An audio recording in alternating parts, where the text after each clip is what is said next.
Ready. আলমডাঙ্গার বাগুন্দয় হতে হাতে নাতে মোবাইল চোর আটক। বিস্তারিত। চুয়াডাঙ্গার আলমডাঙ্গা উপজেলার বাগুন্দ বাজার থেকে মোবাইল চুরি করে পালানোর সময় হাতে নাতে রুবেল নামের একজনকে আটক করে পুলিশে দিয়েছে জনতা।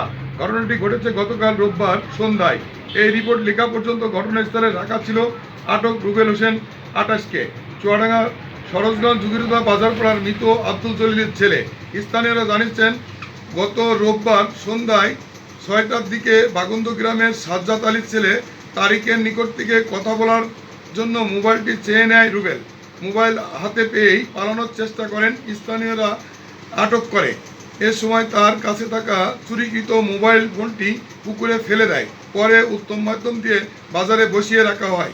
উল্লেখ্য, এর আগেও একই কায়দায় গত 13ই অক্টোবর বাগুন্দ গ্রামের ওসমান আলীর ছেলে সাগর আলীর নিকট থেকে মোবাইল নিয়ে পালিয়েছিলেন রুবেল।